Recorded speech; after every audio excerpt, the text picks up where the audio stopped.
Welcome from the heart. This is our inaugural show.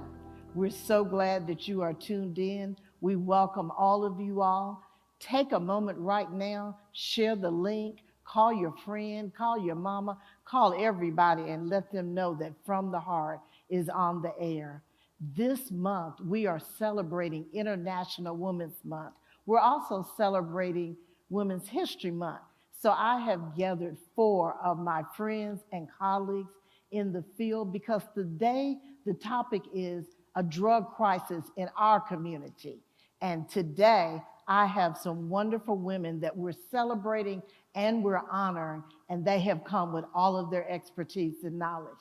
So let me introduce them to you. If you look to our far left, we have Linda Danaville.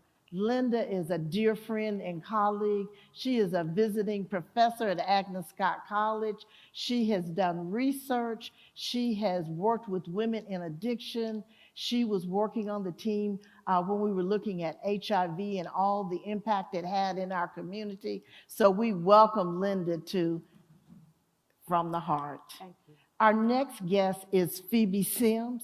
Phoebe Sims is the clinical director at Breakthrough House. Breakthrough House is a program that treats women in residential care. It's a long-term intensive program. Phoebe is my friend and my colleague. I have the pleasure of working with her on a daily basis. And Phoebe comes to us with a wealth of experience in trauma and research. And we welcome Phoebe Sims to From the Heart. Thank you. Welcome, Phoebe. Next young lady sitting next to me is Toni Tennyson Smith. I feel like Toni is just a shining star. I've had the pleasure of working with Toni, and then she went off on her own and created this wonderful organization called Chance. And I'm going to let her tell you about that a little bit later, but she is the CEO. She works with the court system in Noonan County. She is the young lady that is making impact in our community. Toni, we are so glad you're here. And last but certainly not least is Carol Chateau. Carol is my colleague and my long-term friend. Carol and I have shared mama duty together, and so I welcome you. Carol is the community coordinator for the Douglas County Judicial District. She has worked up through law enforcement. She is the young lady that we go to when we're trying to help our young ladies when they're interfacing with the judicial system. So these are my friends and my colleagues. We want to share a subject that is close to our hearts and how it is impacting our community. So one of the things I want these ladies to share with you this evening is their why. Because to work in this field, it is definitely coming from your heart. All of them could be doing many other things, but because they have such a love for women and our community, they work from their heart on a daily basis. So ladies, share with us your why. Why are you choosing to spend your life's work doing this work? With me first? Yes. Okay. I chose to do work with women particularly because working in mental health and substance abuse and in the emergency room and all those kinds of places, it was very apparent that women are neglected. Women with children and substance abuse issues are doubly neglected. And so it became very important to me to reach out to those populations because when you heal the mother, you heal the family. Absolutely. And so it became one of the things that I focused on, whether it be in HIV or substance abuse. It is clearly important to heal the mother first. Absolutely. Phoebe, your why.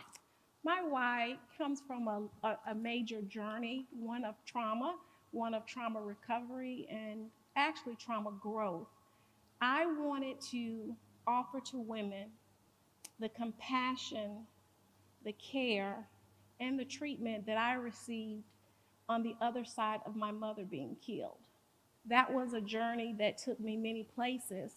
And so, as the Word of God says, that we are called to extend the compassion that we ourselves have received. And that's what I wanted to give to the women in our treatment program. And through mental health services and substance abuse services, I'm afforded that opportunity to help women recover.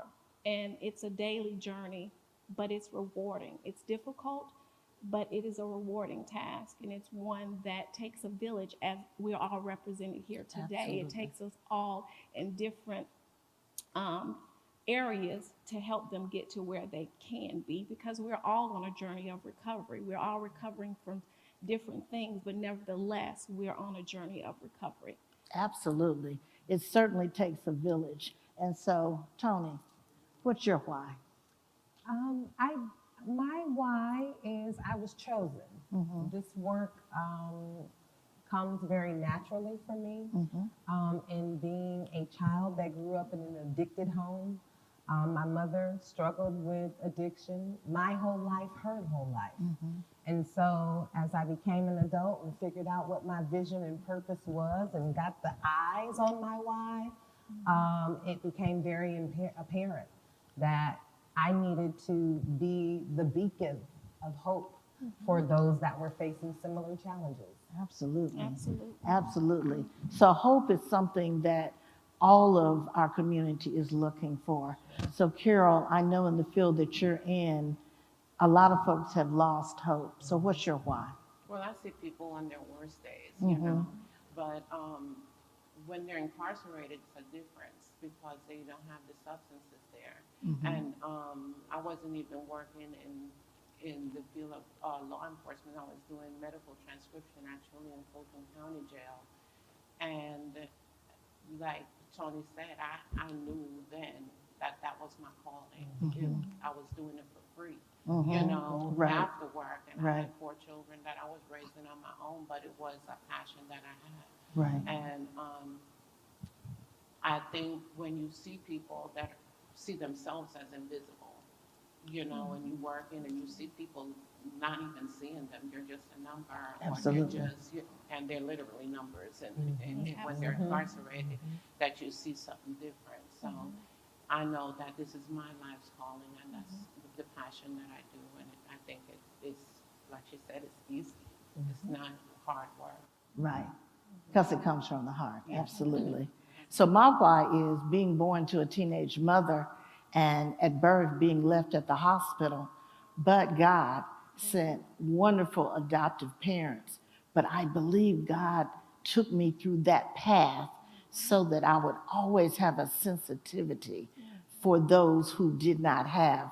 He afforded me a wonderful upbringing, but I never forgot that when I see a young lady in need, when I see one that didn't have all that they needed, God always planted in my heart to remember that could have been me. So because of that, I believe that I've had a compassion and just a heartfelt need to do this work. So as we think about that, ladies, one of the myths in our community is that addiction is a character flaw, or it is lack of morals. Those of us who work in this field know that there is probably nothing farther from the truth. Addiction is a medical disease. It is something that we have to recover from, just as if it were a physical problem, a heart, diabetes, hypertension. But this one has ravaged our communities. So when you think about character and morals, what do you all think about for the population that we serve? I know that when character and morals are brought up, from talking with women who are in recovery, and I'm in recovery myself, 30 years, that I know that that is not something that really occurs, that it is a myth, because people have no control. Once you cross that invisible line, there's no going back. I don't care if you were brought up in a healthy environment or a non-healthy environment. Absolutely. And women that are given the opportunity to recover find God again and have no problem with God and are very welcoming to the idea of having God back in their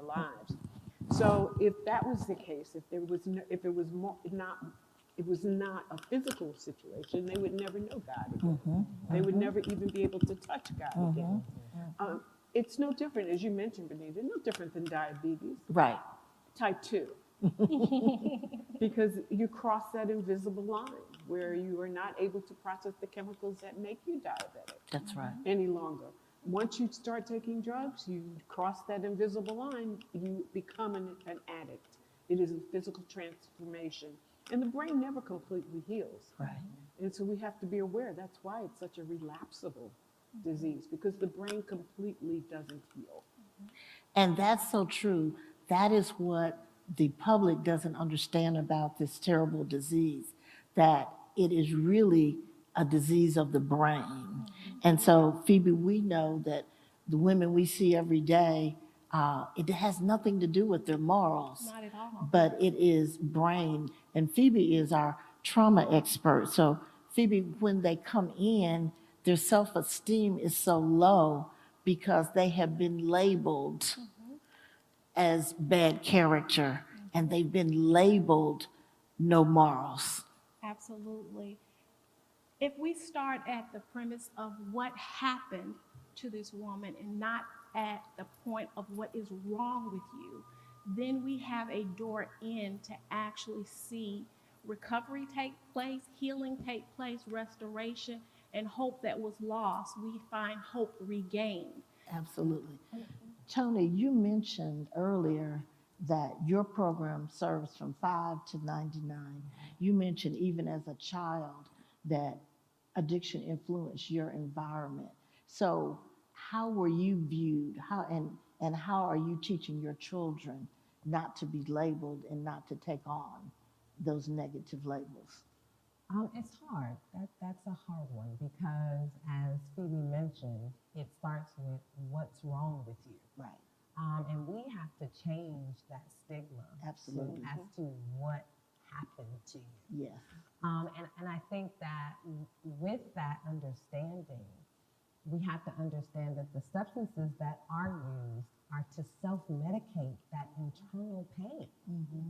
And when you understand that, you have a different scope as to what are happening with these people, with women, with children. Right. We have kids that are in our program as young as 11 that are substance users from the very traumas that Phoebe spoke about.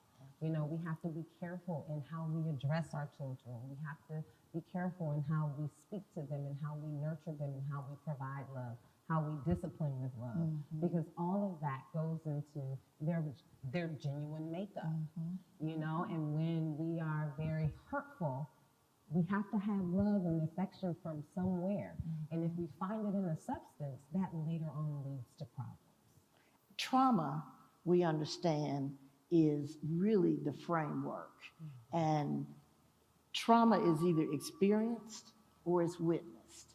But we have children that are growing up experiencing it and witnessing it over and over and over again. So when we talk about the framework for addiction, it is not what people think. It is not character. It is not lack of morals. But from the very framework, we have children now being born into the world under those circumstances. So when we think about Phoebe and Linda on the research side, when we look at what actually happens to the brain for these young people before they even enter the educational system, what happens? Because that's really the framework from which this disease is launched. Yes, that is correct, Benita, because if you are born with the disease of addiction, it is something that people are born with. It is something that's genetic. If you're born with the disease of addiction and a chemical is introduced into your body, the brain neurotransmitters are completely altered.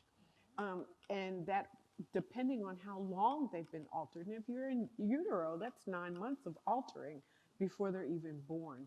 And so they come into the world, and it's very important that it's recognized. One of the things that I wanted to bring up too, we have to be careful and not to re-traumatize people when they come for us for help. The system has not been kind to people who come in all the time. That's why I love Breakthrough House. It's not one of those systems that re-traumatizes women.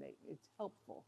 But when we see these children that are born, we have to understand that we have to begin to teach them how to live in the world altered, how to understand that you have something a little bit different.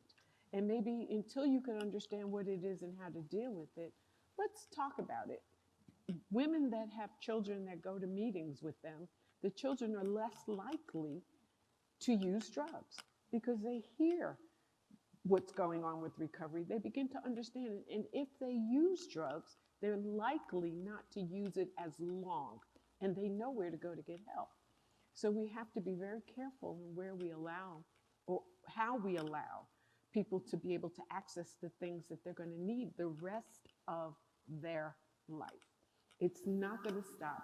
You hear people say, well, people go into treatment. They've been in 5, 6, 7 treatment facilities. We're tired of you. Well, it's a lifelong disease. You would not tell a diabetic who keeps having problems with insulin that they go into diabetic coma, oh, we're tired of you, every time they eat a cookie. We don't do that, but we attach this society we live in attaches the moral and the characterization to it. We have to be very careful not to re-traumatize. I don't tell people I'm in recovery because 30 years later, stigma is still the last thing to leave. Oh, you're an addict? They don't hear the 30 years. They hear, oh, you're an addict. It's very uncomfortable sometimes to say it, but you know what? I live my life in the open. I cannot hide who I am. But it can be when people look at you in a certain way, re-traumatizing, and it's what society does. Then they ask questions, well, what did you do? How'd you do it? Like I remember 30 years. I don't remember what I had for breakfast yesterday. How am I supposed to remember 30 years ago what I did? You know, really? Honestly? Watch Law and Order SVU or something. Leave me alone. But we have to be careful not. The system does re-traumatize people. And we know that we have to stop doing that. We have to do this with kindness in the same way we would any other disease. Absolutely. Well, systems are important. Our family system, our health system, our educational system. And I'm so grateful, Linda, that we have women in our system of recovery that have a heart and an understanding for this so that we don't continue to do it like we did treatment years ago, because that we know now wasn't the healthiest approach. But understanding that, Phoebe, how are systems approaching this disease, like the healthcare system? Yes, in working with women, women being the cornerstone of families, women oftentimes, first of all, working with women, getting them in treatment sometimes is a problem or a barrier for treatment for women, is that they have to consider where their children will be, who will be the providers of care. And within our system, our program, we provide services for 6 to 9 months of residential care. So with that being said, either the children are with them because we have women and children's services, or they're somewhere else. But with the woman being the cornerstone of the family, those services have to be carefully coordinated over various entities and various disciplines and various programs. A woman in treatment usually needs mental health services. She needs medical services. If children are involved, sometimes we have to work with DFACS. Sometimes we're working with foster care. We're working with the court services. And then there's those instances with opiate use. We're working with medically assisted treatment providers. So there's a whole recovery support system in place to make sure that the women in our program succeed. But women in treatment require different things than do men. And with that being said, with the children being a part of it, and then in instances when the children are a part of the treatment, then those services have to be coordinated as well. Absolutely. And speaking of children, Tony, since you have young children even in your program, when we begin to look at even our educational system, How have they responded to this crisis? I think the school has been a system of support for families in the addiction traumatic experience. They've started offering counseling services in the school systems. We work with a lot of school social workers that make referrals into our programs. But I think at certain points they almost criminalize the addiction that is happening. And we have to be very careful about the weed culture that is starting to come about with the legalization of marijuana across the country, because now it's almost cool to smoke weed. And so when they're seeing it in our school systems, is it appropriate to make a referral for them to treatment, or is this something that I actually need to involve law enforcement? And so we have to be careful with those lines, because we oftentimes criminalize that act. Absolutely. So often the criminal justice system is where a family finds itself when that family is struggling with addiction. How is that system interface with our communities, Carol? Well, I would tell you, when a parent is incarcerated, the whole family is incarcerated, because it's affecting the children, it's affecting grandparents, it's affecting everyone. You have to look at the whole family as a whole, and when you go out as far as a probation officer or parole, you have to deal with the fact, do you see food? Are they in need of clothing, or what other resources in the community? Because recidivism is a community issue when people keep going back and forth into the system, and you have to look at the community as a whole. Where are the churches? What are they providing as far as support to children as a whole? Because it does take a village to pick up the pieces. Yeah, and when you're looking at 60% of the women, and it's more for men, but 60% of the women are parents, we have to have some kind of motherhood program. We have quite a few fatherhood programs coming out, but we need to have a motherhood program, because the system was not designed for women. So you have a lot of prison, 17% increase since 2017 of women being incarcerated, and more so now for violent offenses. And that has to do with the fact that being incarcerated is a traumatic, when you just the experience of being incarcerated and your freedom's taken away, it's a lot. And then you got to look at addiction and what it makes you do to want to get the drug. Absolutely. And we talked about morals and values, but you may have them, but when you have an addiction that's greater, what will you do to get that drug?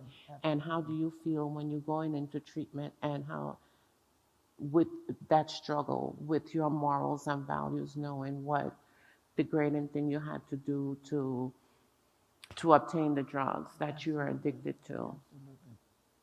Well, we know that last year we lost 81,000 lives to drug overdoses. As Carol just said, it affects the entire village. So when you affect the mother, you affect children, you affect families. And we know in our communities that all of our systems have not responded at the highest levels. We know now that since the opioid crisis, attention has been brought, but it is almost as if it took another community to be affected before resources and support was available. But when you hear that number, 81,000 lives, that's just not a number. That's 81,000 families, mothers, sisters, grandmothers even.